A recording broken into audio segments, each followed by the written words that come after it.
siku ya Jumatatu mpaka Ijumaa na kujuza mengi katika yale ambayo nimeweza kuandalia katika upande wa kitaifa, kurasa za mbele za magazeti, bila kuweza kusahau nje ya mipaka ya Tanzania. Mimi ni Jajira Mwatatu.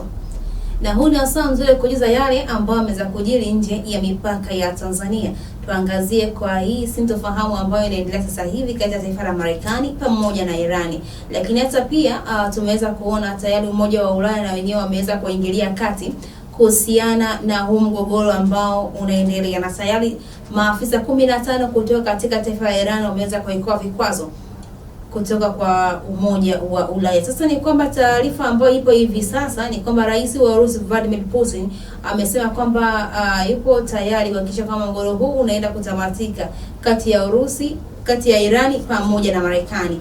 Kwa kusema hivi, Rais wa Urusi Vladimir Putin kuhakikisha kwamba mshirika wake Irani haingii katika mzozo na Marekani, lakini pia hata Marekani ambaye ni mpatanishi katika mgogoro wa kivita kati ya Urusi na Ukraine, basi na yeye pia haingii katika mgogoro wa kivita na mpatanishi wake Irani. Na hata hivyo tunaweza kuona jinsi gani ambavyo taifa la Marekani ikiendelea kusisitiza, kushinikiza zaidi kuhakikisha kwamba wanakaa meza moja na upande wa Irani katika kuzungumzia mazima mkataba wa nyuklia.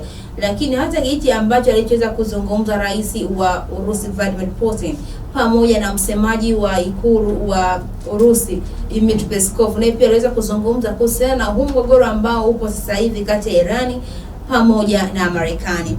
Hata hivyo unakuja kuangazia ni kwamba katika mgogoro huu ambao upo, jinsi gani ambavyo upande wa Urusi amesema ni kwamba mataifa yote mawili inabidi wawe wavumilivu katika mgogoro huu ambao upo, katika mzozo huu ambao upo, upande wa Iran lakini pia na upande wa Marekani. Na katika hilo amesema yeye yuko tayari kama kuweza kuwaondoa hata wafanyakazi wake ambao wanafanya kazi katika kituo cha nyuklia katika taifa la Irani kama pale ikiweza kuhitajika, ili tu mgogoro huu uweze kutamatika. Na tunafahamu huu mzozo ambao upo sasa hivi kati ya Irani pamoja na Marekani.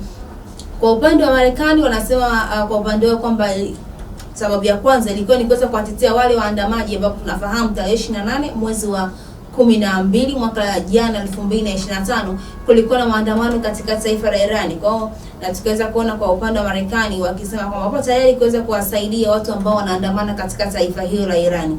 Na hata hivyo wale ambao waliweza kukamatwa kwa ajili ya kufanya maandamano katika taifa la Irani, ikasemekana kwamba kwa kosa hilo la kuweza kuandamana, basi ilibidi waweze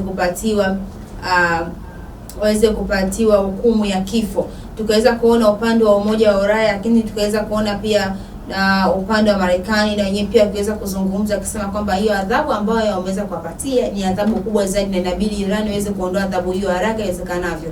Na hasa hivyo baada ya hapo tukaweza kuona taifa la Marekani ikiweza kupeleka meli yake ya kivita mpakani karibu kabisa na Irani. Hii ikaonekana ni kama vile Marekani amejiandaa muda wowote, wakati wowote kuweza kuvamia katika taifa hilo. Na haya yote ikiwa yanaendelea, tukaja kuona tena kwa mara ya pili taifa la Marekani, Rais wake Donald Trump akisema anataka kukaa meza moja na viongozi wa Irani katika kujadili mkataba wa nyuklia ambao ni mkataba mwaka 2019 aliokataa. Lakini kuanzia mwaka jana 2025 mpaka mwaka 2026 bado anaendeleza jitihada zake kisha kwamba mkataba wa nyuklia kati ya Marekani na Irani basi unarejea tena.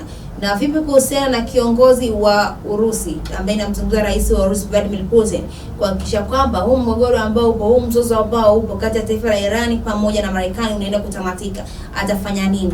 Na ikiwemo na upande wa Marekani, Rais wa Marekani Donald Trump akisema kwamba kama anataka mgogoro huu uweze kutamatika, kwa kile alichozungumza Rais wa Urusi Vladimir Putin kuweza kuondoa wafanyakazi wake katika kituo cha nyuklia, je, itawezekana? Na tamatisha hivi Morning Victory siku hii ya leo. Natumaini nitakuwa nimekujuza mengi katika upande wa kitaifa, kurasa za mbele za magazeti na nje ya mipaka ya Tanzania. Mimi ni Jajira Mwatatu, endelea kutazama Rabi TV, kisima cha maarifa.